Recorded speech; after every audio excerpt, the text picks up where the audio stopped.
Last week, market sentiment was that HIMS and HERS would disrupt Novo Nordisk with the compounded Wegovy pill, and now the sentiment has switched and reversed towards a scenario where the market anticipates Novo Nordisk causing HIMS and HERS death by way of the lawsuit that they filed. This is once again the market being wrong about HIMS and HERS, for multiple reasons. In this video, I will explain why. Fundamentally, there is a lack of nuance in this narrative, and it underestimates and understates HIMS and HERS value creation and what drives the value for HIMS and HERS, both for their customers and for the shareholders. I own both stocks. I own HIMS and HERS and Novo Nordisk. And for the reasons I laid out in my previous video, I think the companies could work well regardless of their disputes, as they aid each other. Novo being a global innovation and development platform, pushing the boundaries for what is possible, while HIMS through labs democratizes access to care, in theory increasing the amount of patients receiving care and the consumption of medicine each patient has, as they make subscribers more aware of their health status. But with this suit, the symbiotic relationship seems further away.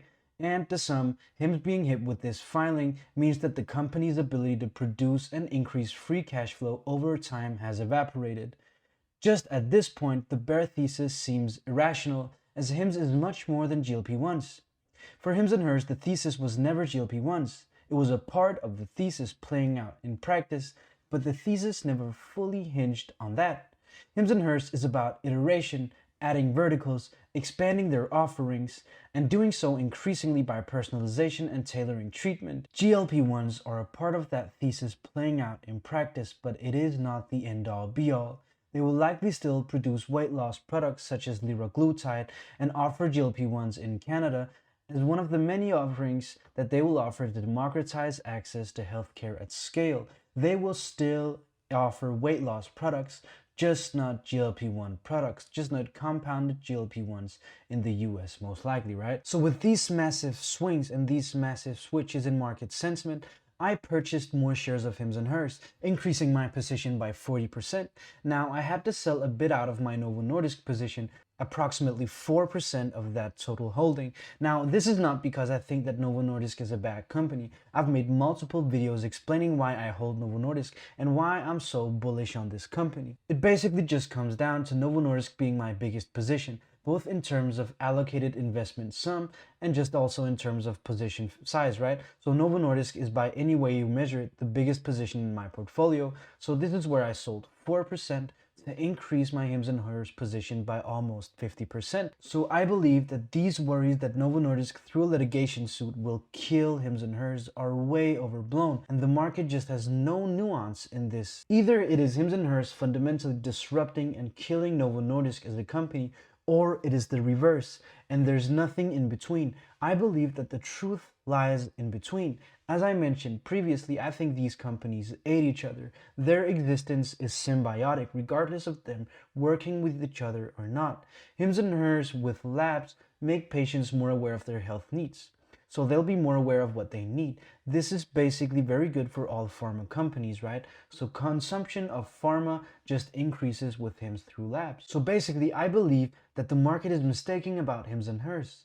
And this drawdown is noise that does not hinder it from achieving success on their mission of democratizing access to healthcare at scale. Just because they're hit with a lawsuit and with a litigation case, it does not mean that the company's ability to produce cash flows has evaporated. Quite the contrary, the market is pricing HIMS and HERS almost for bankruptcy. The company's market cap is about $4 billion, and the company produces an increasing revenue, over the trailing 12 months producing $2.2 billion of revenue. Also while increasing their total amount of subscribers, now almost crossing 2.5 million customers, right?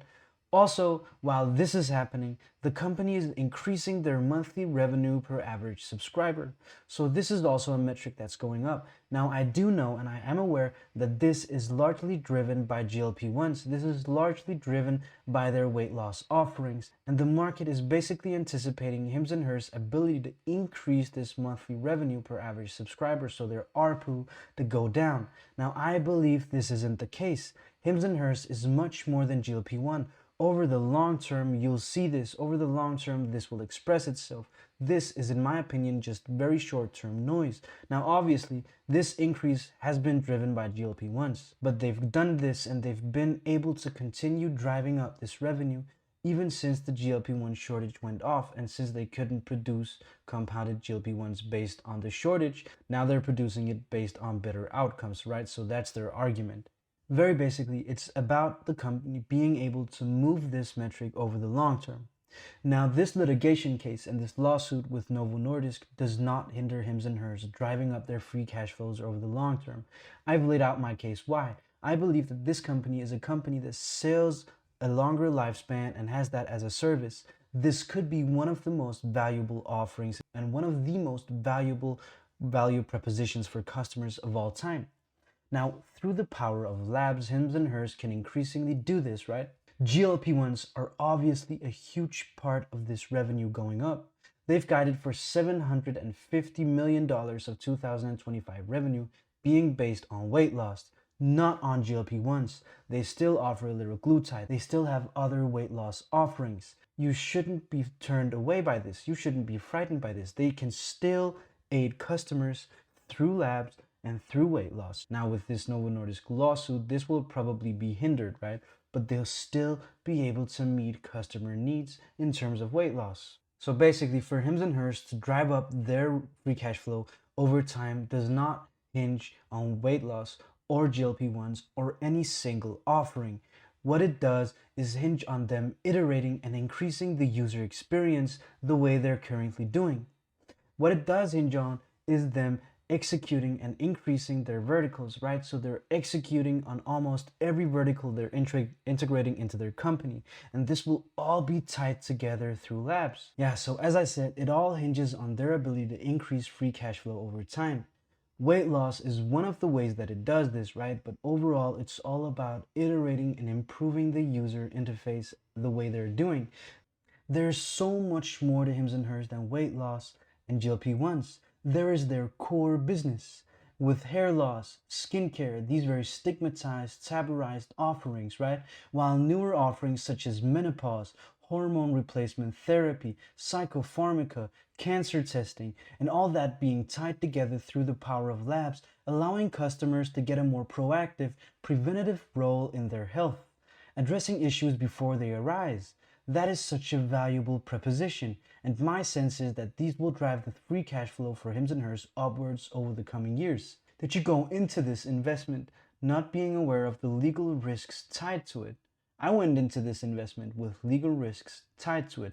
It was a part of my framework. Now, I know that Hims and Hers being sued by Novo Nordisk to stop producing compounded GLP-1 products will hinder their growth in terms of compounded GLP-1s, but it is not the end-all be-all. It is not the sword that will kill this company. I've laid out why. This company is much more than GLP-1s. It is much more than weight loss. It is so many things. And they're tying all these offerings together through labs. So what does your Hims and Hers thesis hinge on? Is it based on the fact that they're gonna be a well-liked disruptor by the incumbents? Now, a case and a lawsuit will probably hinder them being able to lower the prices on their platform in the short term, but they'll continue to lower prices over the short term as they're vertically integrated. No money has to leave this platform. They'll continue to lower prices, increasing the value proposition and the value extraction that customers get. They are just very customer-centric. They are focused on the customer, fanatically focused on the customer. Now, with a fanatic focus on customers, I've mentioned this multiple times when it comes to Hims and Hers. They've lowered prices on their platform. Everything about this company is about empowering customers, empowering patients, giving them full access to be the main captains of their long-term health. Now, does it make sense for this company to be short-term focused, releasing this GLP-1 pill just to get some money in the short term? I do not think so. This company and this leadership team would never have done this if they knew that it would hinder their long-term ability to create value for their customers. They wouldn't release a placebo pill. It just wouldn't make sense for them to do that when they're trying to become the platform for empowering the American, empowering people and giving them full access to changing and them being the captains of their own health. It doesn't make sense. Just think about it, right? It wouldn't make sense for them to scam their customers because that would just hinder their long-term growth, their long-term value creation. It wouldn't make sense for them to do these things. This management team, this team is not incompetent. They have Kåre Schultz, who was in the running for being the Novo Nordisk CEO when Lars Fruergaard became it. They have so many people who've written this legislation on compounding drugs. They have so many people from the FDA working at them, right? So they're not doing anything that's just straight up illegal. I refuse to believe the market sentiment that this leadership team is incompetent. It doesn't make sense. These two cases, incompetency or just being straight up scammers, do not hold up when you think of this company's willingness and this company, how much they've sacrificed. In my previous video, I played you a clip. I'll play you that very same clip now, with them taking a short-term hit to their profitability in order for them to create a better value proposition for their customers. Let's hear Yemi Okupe on this. Reflected in our guidance, additionally, our guidance incorporates a negative impact of between 12 to 18 million in the second half of the year for both revenue and adjusted EBITDA as a result of the strategic pricing changes previously discussed. We believe these strategic moves will drive both stronger retention and acquisition dynamics in the future as customers have the ability to access a unique and differentiated set of solutions on our platform that are less readily available than standard generic solutions. We have high conviction that gains in efficiency from strong execution and economies of scale will enable us to continue to expand our adjusted EBITDA margins over time. This company is focused and this company is driven by increasing the value proposition that they offer to their customers. So it doesn't make sense for them scamming their customers with a placebo pill that doesn't work. It doesn't make sense for them to make a huge money grab that will just hinder their long-term growth strategy, right? It doesn't make sense. This company and this leadership is driven by creating value, not by extracting short-term value. There's a huge difference. Now, HIMS and HERS is priced almost for bankruptcy, and I believe they have enormous potential and that they will continue to thrive and that they will survive and grow a lot. Already almost 2.5 million active subscribers, with ARPU trending upwards as their offerings lifetime value increases, especially with labs, with cancer testing, with all these new biomarkers that you can test yourself for. And also there's the case that this whole episode and this whole thing is just bad PR for the company. This whole lawsuit will be a stain on HIMS and HERS' long-term image. Now, last summer, I graduated university having studied political science. As a political science major, I know a thing or two about framing. So a loss is not a loss unless it's being framed as being a loss. And I do not fundamentally believe that this lawsuit is a loss for HIMS and HERS. First of all, fundamentally, that would hinge on you believing that this lawsuit is a loss for HIMS and HERS over the long term. I do not think it is. I've laid out the reasons why. But basically, depending on however you frame this situation, it could become a loss.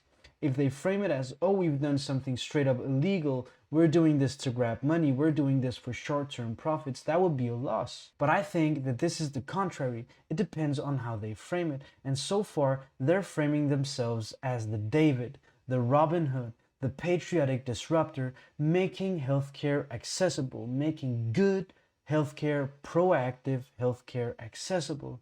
And I will think we'll see many more people choosing HIMS as their platform as they become more aware of the value proposition that the company offers.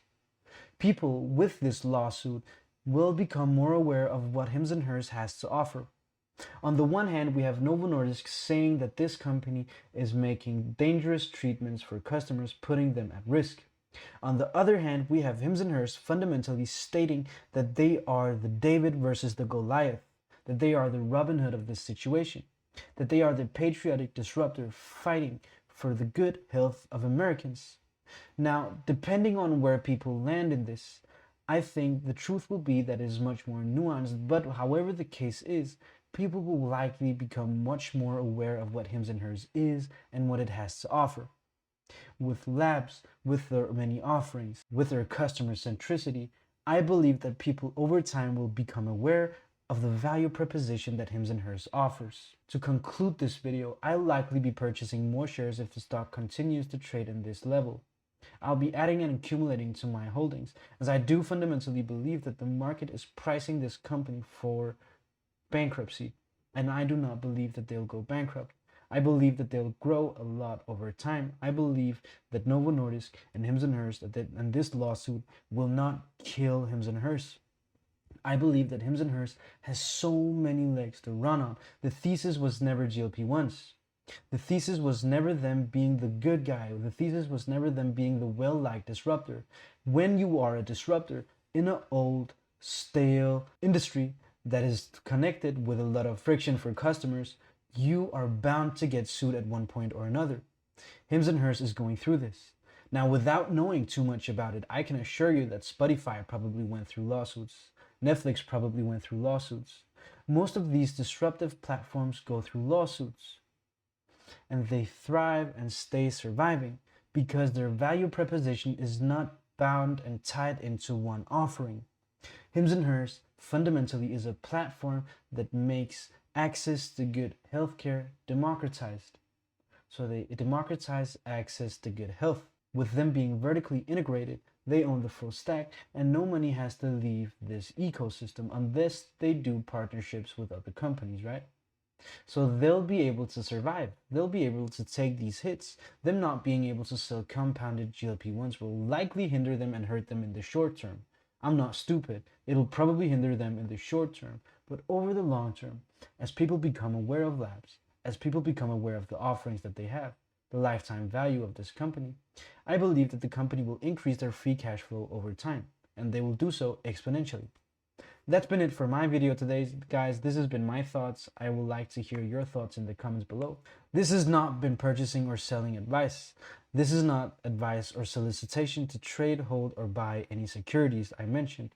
I work for NewDeal Invest, and NewDeal Invest holds shares of HIMS and HERS. However, this video has not been watched by NewDeal Invest or approved by NewDeal Invest. These are my thoughts. These are my thoughts as a private investor.